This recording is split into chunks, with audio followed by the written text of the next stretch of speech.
Meu nome é Anna Whitaker. Eu tenho 29 anos. E na noite em que minha mãe me trancou para fora da minha própria casa, eu estava sentada no carro com uma sacola de mercado derretendo no banco do passageiro e um bolo de aniversário para ela no banco de trás. A mensagem chegou às 6h14 da tarde. Mudamos todas as fechaduras da porta da frente e também o código do portão. Não confiamos mais em você. Eu fiquei olhando aquelas palavras até a tela apagar sozinha. Depois aumentei o brilho de novo e li tudo outra vez, bem devagar, porque tem momentos na vida em que a traição é tão direta que o cérebro precisa de um tempo para entender. Eu tinha pago a hipoteca daquela casa. Meu nome estava na escritura. Meu dinheiro tinha ido para o telhado, o aquecedor novo, a cerca, o sistema de segurança e até naquela árvore de limão idiota na entrada, que todo mundo adorava mostrar nos churrascos. E, de algum jeito, eu era a pessoa do lado de fora, como se fosse uma estranha. Eu respondi, anotado. Era uma resposta simples, mas eu sabia de uma coisa que eles tinham esquecido.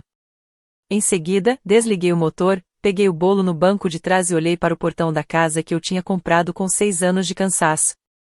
Atrás das cortinas, eles provavelmente estavam sorrindo, achando que finalmente tinham me tirado dali em silêncio.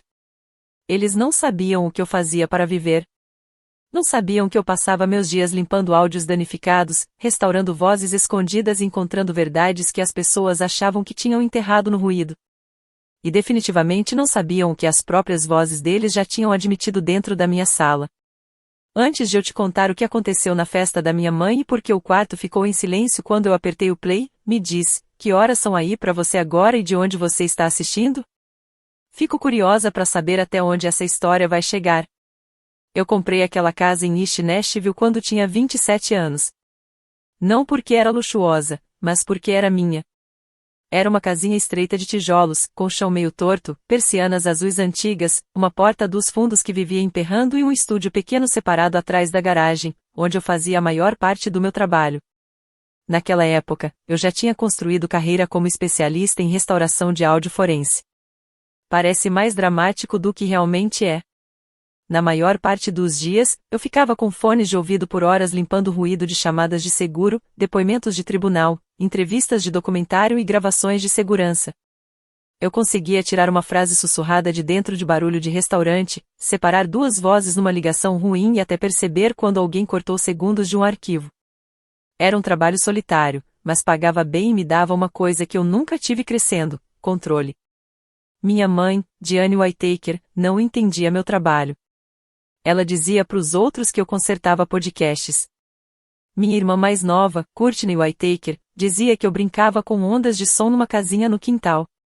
Mas quando meu primeiro grande contrato chegou e eu fechei a compra daquela casa, as duas entenderam uma coisa muito claramente. Eu tinha ficado útil. E o arranjo começou pequeno.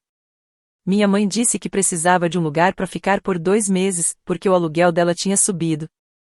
Courtney disse que estava entre oportunidades, que era o jeito educado dela de dizer que tinha pedido demissão de outro emprego depois de brigar com o chefe. Eu tinha um quarto de hóspedes e tinha culpa. E essa combinação é perigosa. Então eu disse sim. 2 meses viraram 6. 6 viraram 1 ano. E um dia, eu acordei e percebi que minha casa já era deles em tudo, menos no papel e no dinheiro. Minha mãe reorganizou os armários da cozinha sem me perguntar. Courtney transformou meu quarto extra no que ela chamava de estúdio de conteúdo. Mas o único conteúdo que ela fazia era reclamar na internet sobre como a vida era difícil quando ninguém apoiava seus sonhos. Eles faziam brunch, reuniões de estudo bíblico, noites de vinho com vizinhos e jantares de família onde todo mundo elogiava a linda casa da minha mãe. Toda vez que alguém falava isso, ela sorria e dizia: "Obrigada. A gente trabalhou muito por isso." A gente. Essa palavra sempre aparecia, leve, escorregadia. No começo, eu corrigia as pessoas. Na verdade, fui eu que comprei. Mas minha mãe ria, tocava no meu ombro e dizia: "Ah, Ana, não seja tão técnica." Técnica. Como se escritura fosse só um detalhe. Como se hipoteca fosse um mal-entendido. Como se os anos que eu passei trabalhando até 2 da manhã no estúdio congelado para pagar aquela casa não fossem nada. Eu parei de corrigir as pessoas, porque toda correção virava uma briga depois. Você me envergonha, minha mãe dizia. Você sempre precisa de reconhecimento. Courtney revirava os olhos e falava. Isso é tão inseguro. Essa era a frase favorita dela. Tudo o que eu fazia para me proteger era inseguro.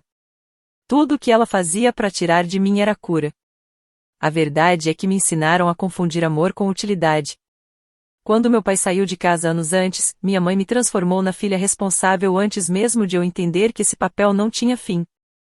Eu preenchia formulários, fazia compras, ligava para a companhia de luz, ajudava a Courtney com a escola, pagava contas quando minha mãe esquecia e ainda pedia desculpa por estar estressada fazendo tudo isso. Courtney podia ser frágil. Eu tinha que ser confiável. A fragilidade era protegida. A confiabilidade era explorada. E quanto mais eu dava, menos eles me viam como pessoa. Eu virei a parede que segura o teto. Ninguém agradece a parede. Só percebem quando ela para de aguentar. Minha melhor amiga, Raquel Monroe, enxergava tudo mais claro do que eu. Raquel era assistente jurídica de direito de família, o que basicamente significava que ela já tinha ouvido todas as versões de eles nunca fariam isso comigo, pouco antes de fazerem exatamente isso. Numa sexta-noite, a gente estava no meu quintal comendo comida de taquiouta em caixas de papel, quando ela viu minha mãe entrar pela porta de vidro sem bater, pegar minhas chaves do carro em cima da bancada e dizer: A Courtney precisa do seu SUV amanhã. A amiga dela está se mudando. Eu respondi: Eu preciso dele amanhã.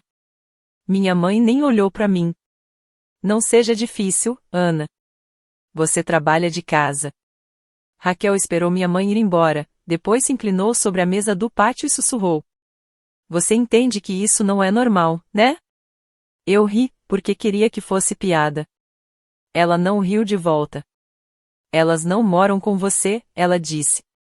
Elas vivem de você. Eu, claro, defendi. É isso que filhas treinadas fazem, eu disse. Minha mãe estava sobrecarregada. A Courtney está se encontrando. Família ajuda família. Raquel olhou para casa e respondeu. Família também pede antes de pegar suas chaves. A primeira rachadura real veio quando eu instalei o novo sistema de segurança. Não porque eu não confiava nelas, mas porque eu tinha equipamentos caros de áudio no estúdio e já tinham roubado uma encomenda da minha varanda. Coloquei câmeras do lado de fora, um portão com senha e 2 dispositivos dentro de casa, em áreas comuns. Um na entrada e outro na sala. Tudo visível, tudo avisado, tudo ligado no sistema que eu pagava. Minha mãe odiou imediatamente. Ela disse que câmeras deixavam convidados desconfortáveis.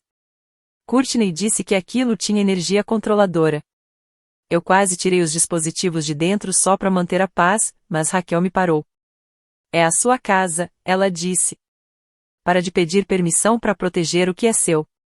Então eu deixei. E essa decisão me salvou depois. Por meses, as coisas começaram a ficar mais estranhas. Minha mãe passou a fazer perguntas sobre minha hipoteca. Não perguntas normais, tipo taxa fixa ou garantia do telhado. Eram perguntas como: se alguma coisa acontecesse com você, quem ficaria com a casa? E, não seria mais simples se nossos 3 nomes estivessem ligados a ela de alguma forma? Courtney começou a falar durante os jantares sobre patrimônio de gerações e como mulheres solteiras sem filhos não deveriam segurar bens da família. Eu achei que era só drama. Até que minha mãe convidou um homem chamado Leonard Price para jantar. Leonard usava um relógio prateado brilhante demais para uma noite comum e carregava uma pasta de couro que colocou na minha mesa como se já fosse dele. Minha mãe o apresentou como um amigo da família que ajuda pessoas com decisões inteligentes sobre imóveis. Eu perguntei que tipo de decisões. Leonard sorriu e disse: planejamento de legado. Eu falei que não tinha interesse. O sorriso ficou, mas o olhar mudou. Depois que ele foi embora, minha mãe disse que eu tinha sido grossa. Courtney disse que eu tinha envergonhado todo mundo de novo. Naquela noite, deitada na cama, eu me fiz uma pergunta que devia ter feito muito antes. Por que minha família precisava de um consultor imobiliário para uma casa que não era deles? O dia em que me trancaram para fora aconteceu 2 semanas depois daquele jantar com Leonard. Naquela tarde, eu tinha dirigido até o outro lado da cidade para entregar um arquivo de áudio limpo para um advogado que ainda preferia pendrive porque não confiava em nuvem. No caminho de volta, parei no mercado para comprar coisas e passei na padaria. Comprei o bolo favorito da minha mãe, baunilha com framboesa, aquele que ela sempre dizia ser doce demais, mas comia 2 fatias mesmo assim. A festa de aniversário dela seria na noite seguinte, e apesar de tudo, eu ainda queria que tudo saísse bem. Esse era o meu problema. Eu podia ser desrespeitada dentro da minha própria cozinha e ainda assim me preocupar se o bolo estava certo. Quando parei no portão, o código não funcionou. Digitei de novo. Nada. Tentei o código reserva. Nada. Liguei para minha mãe. Sem resposta. Liguei para Courtney. Sem resposta. Então chegou a mensagem. Mudamos todas as fechaduras da porta da frente e também o código do portão. Não confiamos mais em você. Não era onde você está. Não era podemos conversar? Nem estamos chateadas. Era só isso, trancada para fora. Declarada não confiável. Removida. Eu fiquei ali, com as 2 mãos no volante, sentindo algo dentro de mim ficar completamente quieto. Raiva é barulhenta. Clareza é silenciosa. Eu não gritei. Não bati no portão. Não liguei 20 vezes implorando para entrar na casa que era minha. Eu abri o aplicativo do banco. O pagamento da hipoteca tinha sido debitado da minha conta 3 dias antes. Seguro, energia, impostos, internet, sistema de segurança, tudo no meu nome. Depois abri o site do registro de imóveis. Digitei meu endereço. E lá estava, em texto público e limpo. Proprietária, Anna Marie Whittaker. Sem Diane. Sem Courtney. Só eu. Fiquei olhando aquilo até minha respiração desacelerar. Então eu respondi. Anotado. Foi esperto, mas acho que vocês esqueceram uma coisa. Não disse qual era a coisa. Gente que acha que está ganhando nunca deve ser interrompida cedo demais. Dirigi até o apartamento da Raquel com o bolo ainda no banco de trás. Quando ela abriu a porta e viu meu rosto, não perguntou se eu estava bem. Só saiu do caminho e disse: Me conta tudo. Eu entreguei meu celular. Ela leu a mensagem uma vez. Depois de novo. O maxilar dela travou. Ana, ela disse com cuidado, elas trocaram as fechaduras da sua propriedade e ainda admitiram isso por escrito. Eu balancei a cabeça. Ela perguntou se eu queria chamar a polícia. Eu quase disse que sim. Mas então pensei na minha mãe chorando na porta, dizendo para os policiais que era um mal-entendido de família. Pensei na Courtney se filmando como vítima. Pensei em Leonard Price com aquele relógio brilhante e a pasta de couro. Algo maior estava acontecendo. Eu conseguia sentir. Não ainda, eu disse. Raquel cruzou os braços. Então o quê? Olhei para a caixa do bolo em cima da bancada dela, com o adesivo rosa da padaria ainda perfeito, e respondi. Eu vou deixar eles fazerem a festa. Ela me olhou como se eu tivesse perdido a cabeça. Talvez eu tivesse. Mas pela primeira vez, minha cabeça estava trabalhando a meu favor. A festa importava porque minha mãe se importava mais com reputação do que com verdade. Ela podia me ignorar em privado. Podia distorcer minhas palavras em grupo de família. Podia dizer para Courtney que eu era instável, egoísta, paranoica, ingrata. Mas ela não podia facilmente mudar a verdade na frente dos vizinhos, parentes, amigos da igreja, e do próprio Leonard Price, que eu já tinha visto na lista de convidados deixada aberta no tablet da cozinha na semana anterior. Se eles queriam um palco, eu ia dar um. Se queriam plateia, eu ia levar o som. Naquela noite na casa da Raquel, eu entrei no sistema de câmeras pelo laptop. Minhas mãos tremiam quando o painel carregou. Não era medo do que eu pudesse encontrar.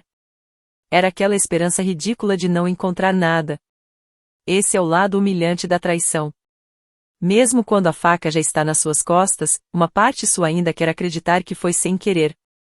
Os primeiros vídeos eram normais. Minha mãe regando as plantas.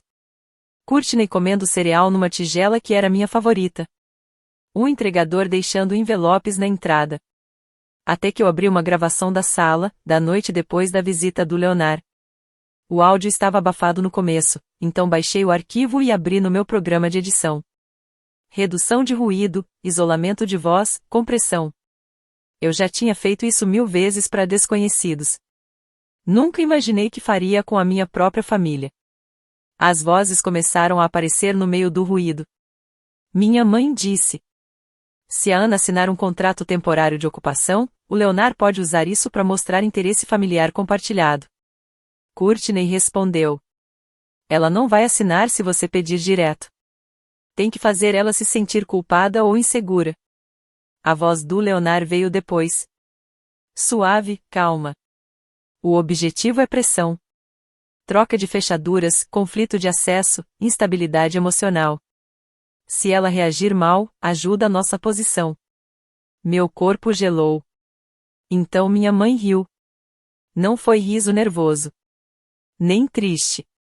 Foi como se estivessem falando de uma festa surpresa. A Ana sempre reage quando é pressionada, ela disse. Ela não se controla. Courtney completou. Exato. Ela vai explodir e todo mundo vai ver com o que eu tenho que lidar. Eu pausei o arquivo com tanta força que meu dedo doeu. Raquel estava atrás de mim, em silêncio. Reproduzi de novo. Depois mais uma vez. Tem momentos em que a dor vira prova. Aquele foi o meu. A próxima gravação foi pior. Courtney na cozinha, falando com minha mãe. Depois da festa, a gente diz pras pessoas que a Ana tá instável. Quando ela parecer brava por causa das fechaduras, isso confirma tudo. Minha mãe respondeu. Eu não quero destruir ela. Courtney explodiu. Eu não quero ter 31 anos morando no quarto extra da minha irmã enquanto ela age como dona da casa. E então veio a frase que queimou qualquer coisa suave que ainda existia em mim. Minha mãe sussurrou. Quando a gente fizer ela aceitar vender, você vai ter dinheiro suficiente pro seu apartamento. Apartamento? Então esse era o plano. Me trancar pra fora, me fazer parecer instável, me pressionar a vender minha própria casa, e usar o dinheiro para colocar a Courtney na vida que ela achava que merecia. Eu encostei na cadeira da Raquel e ri uma vez. Não porque era engraçado. Mas porque a traição tinha ficado quase elegante. Eles tinham confundido minha paciência com fraqueza. Pior, tinham confundido meu silêncio com falta de provas. Nas próximas 24 horas, eu virei a versão mais calma de mim mesma. E foi assim que a Raquel soube que eu estava furiosa. Eu não enviei mensagens emocionais. Não entrei em discussão no grupo da família quando a Courtney postou.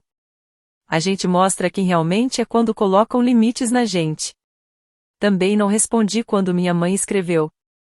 Você pode vir pra festa amanhã se souber se comportar. Se comportar. Como se eu fosse um cachorro esperando na porta. Eu apenas tirei prints de tudo, salvei todas as mensagens em PDF, fiz backup de todos os vídeos das câmeras e guardei cópias em 2 drives criptografados. Depois fiz o que sempre fazia para clientes, construí uma linha do tempo. 16h12, Leonard chega. 16h49, conversa sobre interesse familiar compartilhado. 17h03, estratégia para provocar instabilidade emocional. 18h22, Courtney menciona o apartamento.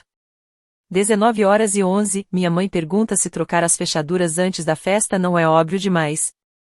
19h14, Leonard diz, só é óbvio se ela conseguir provar intenção. Fiquei encarando essa frase. Provar intenção. Aquele homem não fazia ideia com o que ele estava mexendo. A Raquel queria que eu falasse com o advogado antes da festa. Então, na manhã seguinte, ela me conectou com uma advogada que conhecia do trabalho, uma mulher chamada Elise Grant. A Elise ouviu tudo sem me interromper. A casa, o bloqueio, as gravações, o Leonard, a festa e o fato de minha mãe e minha irmã ainda estarem dentro da propriedade. Ela fez perguntas muito diretas. As câmeras eram visíveis? Sim. O sistema era declarado? Sim. Eu era dona do imóvel? Sim. Eu tinha prova de que elas sabiam disso. Sim, inclusive mensagens da Courtney reclamando da câmera assustadora da sala.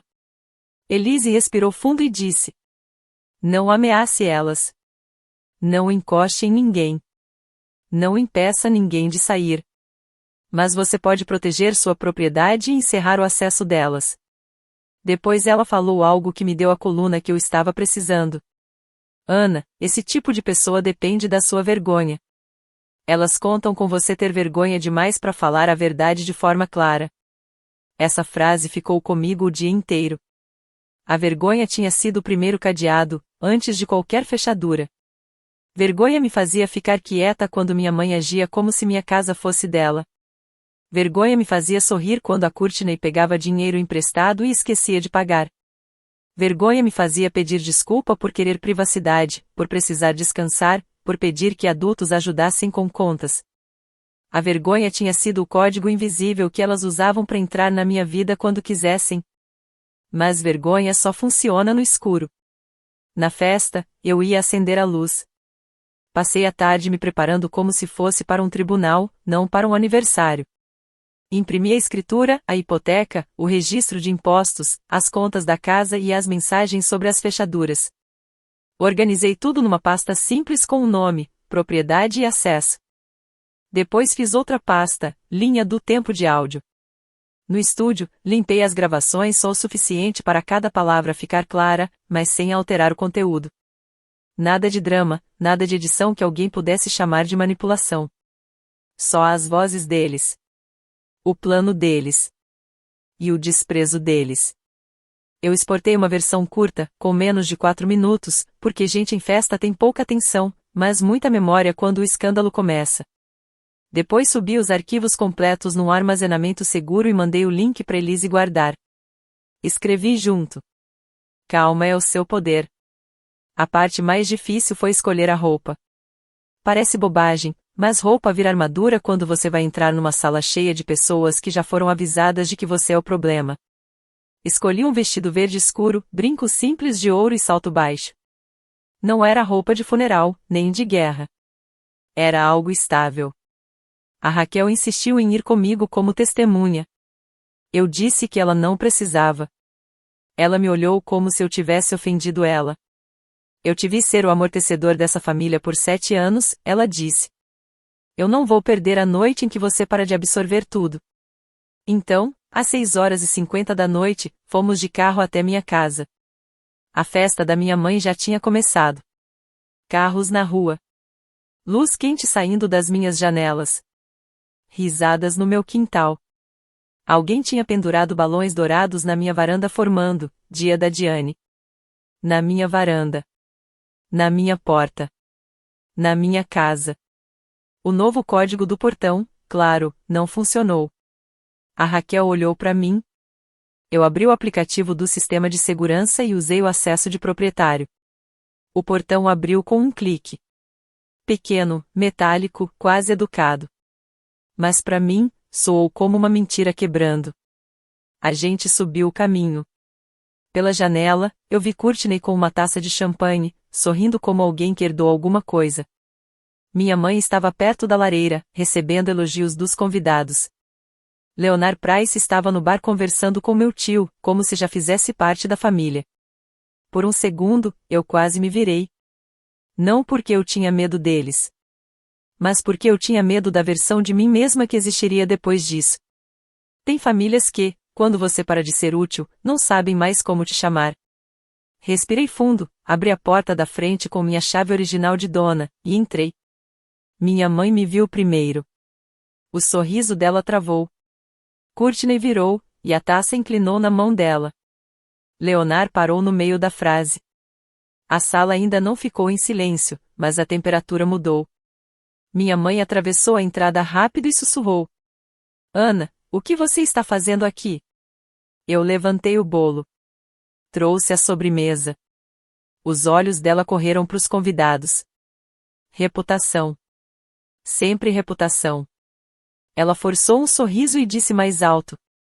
Querida, a gente não tinha certeza se você vinha. Eu sorri de volta. Nem eu. O código do portão ficou confuso. Algumas pessoas riram, achando que era brincadeira. O rosto da Courtney endureceu. Minha mãe tocou meu braço, tentando me levar pro corredor. Vamos conversar em particular. Eu tirei a mão dela com calma. Vamos. Mas não agora. E então eu atravessei a festa com o bolo na mão, como se nada no mundo estivesse errado. Na primeira hora, eu deixei eles atuarem. Minha mãe circulava pela festa como a anfitriã perfeita, rindo alto demais, tocando meu ombro sempre que alguém perguntava por que eu parecia quieta, dizendo: A Ana trabalha demais. A gente se preocupa com ela. Courtney ficava perto do Leonard, sussurrando sempre que achava que eu não estava olhando. Vizinhos vinham me abraçar dizendo que sentiam minha falta na casa da minha mãe. Eu sorria e corrigia com calma. Na minha casa, na verdade. Cada correção era pequena, mas todas atingiam um ponto. Um piscar de olhos, uma pausa, um olhar para minha mãe. Mentiras funcionam melhor quando ninguém interrompe. Eu interrompia com educação. Depois a tia Linda me puxou de lado perto da ilha da cozinha. Sua mãe disse que as coisas estão tensas, ela sussurrou. Eu perguntei. Exatamente o que ela disse? A tia Linda hesitou. Que você está sob pressão, que a casa virou um gatilho para você. Um gatilho? Eu quase ri. Ela falou que mudou as fechaduras? Os olhos da tia Linda abriram. Não. Ela falou que a casa é legalmente minha? A boca dela abriu, e fechou. Do outro lado da sala, Courtney estava nos observando. Pela primeira vez na noite, ela parecia nervosa. A informação estava se movendo agora. Silenciosa. Mas estava. Na hora do bolo, minha mãe reuniu todo mundo na sala. Eu só quero dizer, ela começou, com a mão no peito, como sou grata pela família, pela força e pela casa que construímos juntas. Lá estava de novo. Juntas. Courtney levantou a taça. A mulher mais forte que eu conheço. Ela construiu essa família do nada. Os convidados aplaudiram. Eu fiquei perto da lareira, na sala que eu mesma tinha pintado, sob luzes que eu tinha pago para instalar, ouvindo minha irmã elogiar minha mãe por sobreviver com um trabalho que, na maior parte, tinha sido meu. Então minha mãe olhou direto para mim e disse: E para Ana, que esperamos que encontre o caminho de volta para a confiança. Foi aí que eu coloquei meu copo na mesa. Na verdade, eu disse, já que estamos falando de confiança, eu queria dizer uma coisa. O sorriso da minha mãe endureceu. Ana, talvez não seja a hora. Olhei ao redor da sala. Concordo. A noite passada teria sido melhor, antes de eu ser trancada para fora da minha própria propriedade. A sala mudou. Alguém sussurrou, trancada para fora. Courtney deu um passo à frente. Não faz isso. Eu virei para ela. Não fazer o quê? Reagir mal. O rosto dela empalideceu o suficiente para eu saber que ela reconheceu a frase. Leonard se afastou do bar. Eu puxei a primeira pasta da bolsa. Para quem estiver confuso, essa casa é minha. Escritura, hipoteca, impostos, seguro, contas e sistema de segurança estão todos no meu nome. Minha mãe e minha irmã estão aqui como convidadas. Coloquei os documentos na mesa de centro. No dia de ontem, enquanto eu comprava o bolo de aniversário da minha mãe, elas trocaram a fechadura da porta e o código do portão. E depois minha mãe me mandou uma mensagem dizendo que não confiava mais em mim. Levantei o print na mão. A tia Linda levou a mão à boca. Uma das amigas da igreja da minha mãe sussurrou. Diane. O rosto da minha mãe ficou vermelho. Isso é assunto de família privada. Eu balancei a cabeça. Virou público no momento em que vocês me trouxeram aqui para me chamar de instável na frente de todo mundo. Courtney soltou uma risada seca. Você é instável. Olha para você. Trouxe documentos para uma festa de aniversário. Sim, eu disse. Porque vocês trouxeram um consultor imobiliário para minha sala de estar. Leonard ficou tenso. Eu sou só um amigo da família, ele disse. Eu sorri. Perfeito. Então você não vai se importar de ouvir o que amigos da família dizem quando acham que o dono da casa não está ouvindo. Minha mãe sussurrou. Ana, não com raiva, com medo. Eu conectei meu celular na caixa de som perto da estante. Por um segundo, eu vi ela como a mulher que ficou acordada a noite toda quando eu tive gripe. E depois lembrei da voz dela dizendo, a Ana sempre reage quando é pressionada. E apertei play. A voz do Leonard veio primeiro. O objetivo é pressão. Troca de fechaduras, conflito de acesso, instabilidade emocional. Se ela reagir mal, isso ajuda a nossa posição. O silêncio caiu na hora. Depois veio a voz da Courtney. Ela não vai assinar se você pedir direto. Tem que fazer ela se sentir culpada ou insegura. Minha mãe ficou parada ao lado do bolo. Então a própria voz dela entrou, clara, sem dúvida nenhuma. A Ana sempre reage quando é pressionada. Ela não se controla. Courtney avançou em direção à caixa de som, mas a Raquel ficou na frente. Não, ela disse. Courtney parou. A gravação continuou. Depois da festa a gente diz que a Ana está instável. Quando ela parecer brava com as fechaduras, isso confirma tudo. E então a voz da minha mãe de novo. Quando ela aceitar vender, a Courtney vai ter dinheiro suficiente pro apartamento. Essa frase quebrou a festa. A tia Linda falou. Diane, o que você fez? Leonard ficou pálido. Eu pausei o áudio e olhei para ele. Os arquivos completos já foram enviados para minha advogada. A palavra advogada atravessou a sala como ar frio. Minha mãe sussurrou. Ana, por favor. Courtney explodiu. Você gravou a gente? Eu olhei para ela. Sim. Na minha casa, no sistema de segurança que vocês sabiam que existia, enquanto vocês planejavam tomar minha propriedade. Minha mãe começou a chorar. Eu estava com medo, a Courtney precisa de estabilidade, eu sou sua mãe. Essa frase costumava me desmontar. Mas não mais. Eu peguei a pasta e disse. Ser minha mãe te deu meu respeito. Não te deu a minha escritura. O depois veio em pedaços. Os convidados começaram a sair rápido, evitando olhar para minha mãe. A tia Linda me abraçou forte. Me desculpa por ter acreditado nela, ela sussurrou. Meu tio mandou Leonard sair antes que chamassem a polícia. Leonard tentou dizer que não havia nenhum acordo formal, mas a Raquel pediu o cartão dele com calma, e ele parou de falar na hora. Courtney seguiu ele até a porta, sussurrando. Você disse que ia dar certo. E, infelizmente para ela, a sala estava silenciosa o bastante para todo mundo ouvir. Leonard puxou o braço e disse. Não entre em contato comigo novamente. Foi a primeira consequência que a Courtney sentiu. Quem ajuda você a planejar algo assim raramente fica quando o plano vira prova. Minha mãe ainda tentava levar a conversa para a cozinha, depois pro corredor, depois pro quintal. Qualquer lugar mais privado. Menor. Controlado. Eu não fui. Privacidade, na minha família, sempre foi onde a verdade desaparecia. Você tem até meio-dia de amanhã para retirar seus pertences pessoais, eu disse. Courtney riu, sem acreditar. Você não pode nos expulsar. Eu olhei para ela. Eu posso encerrar o acesso de hóspedes à minha casa.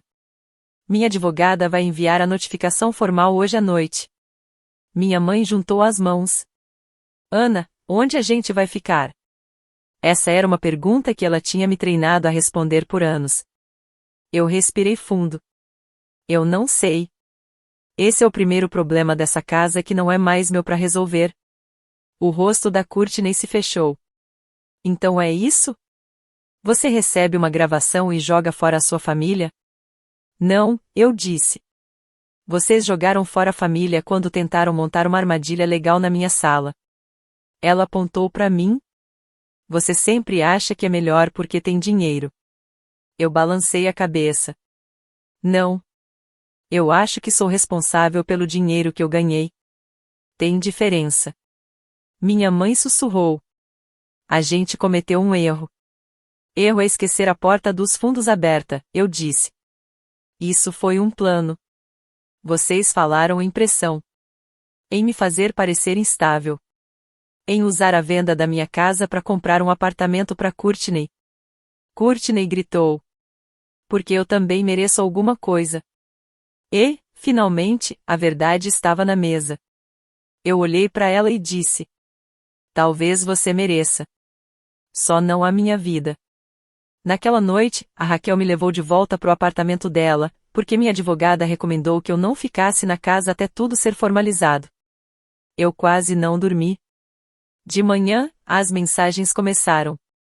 Minha mãe implorando para conversar. Courtney dizendo que eu ia me arrepender de humilhar elas. A tia Linda oferecendo apoio. Um vizinho mandando, eu não sabia que essa era sua casa. Sinto muito. Depois o grupo da família explodiu. Minha mãe com um texto enorme sobre dor privada. Courtney dizendo que eu tinha espionado elas ilegalmente. Eu enviei só uma mensagem. Todas as futuras comunicações sobre o imóvel devem ser feitas pela minha advogada. E saí do grupo. Foi como sair de um prédio em chamas e perceber que eu não precisava carregar os móveis. Ao meio-dia, as notificações formais já tinham sido enviadas. Às 3 da tarde, meu tio supervisionava enquanto minha mãe e Courtney juntavam o essencial. Eu assistia tudo pela câmera da cozinha da Raquel. Não com alegria. Mas com um tipo estranho de luto silencioso. Minha mãe se movia devagar, tocando móveis que não eram dela, como se lembrança pudesse virar posse. Courtney jogava roupas em sacos de lixo e chorava alto toda vez que alguém passava na porta. Em um momento, ela olhou direto para a câmera e disse: Espero que você esteja feliz. Eu não estava. Limites não parecem vitória no começo. Eles parecem cirurgia. Necessária, dolorosa, e sangrenta em lugares que ninguém vê. E as consequências chegaram rápido. Sem a minha casa, minha mãe não tinha mais onde fazer reuniões, nem um endereço para fingir que era dela, nem uma filha pagando contas enquanto ela atuava como matriarca generosa. Ela foi morar no quarto de hóspedes da tia Linda. Durou menos de 2 semanas. A tia Linda me ligou chorando, dizendo que minha mãe tinha começado a reorganizar a despensa dela e criticar os gastos do marido. Courtney foi morar com uma amiga, mas acabou sendo expulsa depois de se recusar a pagar aluguel. Leonard sumiu completamente da vida delas. O sonho do apartamento morreu ali. E a história da festa de aniversário se espalhou mais rápido do que qualquer desculpa que minha mãe tentou inventar. Mas eu não precisei espalhar nada. Sala lembra o que a voz revela. 3 semanas depois, minha mãe me pediu para encontrar com ela numa cafeteria. Quando ela entrou, parecia mais velha. Menor. Sem minha casa em volta dela como um figurino. Ela pediu desculpa antes mesmo de sentar. Eu me perdi, ela disse. Eu estava com medo pela Courtney. Eu ouvi e perguntei. Quando você disse que eu sempre reajo quando sou pressionada, você se sentiu mal? Os olhos dela encheram de lágrimas. Sim, mas você ainda assim reagiu. Ela olhou para baixo. E ali estava a história inteira. As pessoas podem se sentir mal e ainda assim escolher a si mesmas em vez de você. Ela perguntou se podia voltar para casa. Eu corrigi com calma. Você quer dizer minha casa? O rosto dela endureceu, mas ela assentiu. Sua casa? Eu disse não. Disse que podia ajudar com listas de aluguel, mas não ia pagar caução, nem assinar contrato, nem mover nada para ela. Disse que eu a amava, mas que amor sem limites tinha me apagado. Ela chorou, mas eu não voltei atrás. Essa foi a segunda forma de vingança. Mais silenciosa que a gravação, mas mais importante. A primeira expôs eles para os outros. A segunda provou que eu finalmente conseguia escolher a mim mesma. 2 meses depois da festa, eu voltei para minha casa. A primeira coisa que fiz foi trocar as fechaduras de novo, não por vingança, mas por respeito à mulher que finalmente entendeu o significado da palavra meu. Depois, casa por casa, eu fui retomando tudo aos poucos. Transformei o antigo estúdio de conteúdo da Courtney em um quarto de hóspedes de verdade, mas não pra gente que usa os outros, e sim pra amigos que me respeitam sem querer tirar nada de mim. Pintei os armários da cozinha da cor que eu queria desde o começo, antes da minha mãe dizer que era forte demais. A casa parecia ferida no início. Cada cômodo ainda tinha ecos de discussão. Cada gaveta lembrava a sensação de invasão. Mas aos poucos, ela deixou de parecer um local de conflito e voltou a ser abrigo. A maior mudança não foi a casa. Fui eu. Eu parei de explicar limites simples como se fossem processos judiciais. Quando parentes diziam, mas ela ainda é sua mãe, eu respondia: sim. E eu ainda sou filha dela. Não sou plano de aposentadoria. Quando alguém dizia, a Courtney sempre teve dificuldades, eu dizia: então ela precisa de ajuda que não envolva roubar o meu futuro. Quando a tia Linda perguntou se eu algum dia ia perdoar, eu disse a verdade. Talvez. Mas perdão não é caminhão de mudança. Ele não significa que as pessoas voltam para dentro. Algumas pessoas odiaram essa resposta. Outras precisavam dela. Minha mãe acabou alugando um apartamento pequeno do outro lado da cidade. Eu não paguei.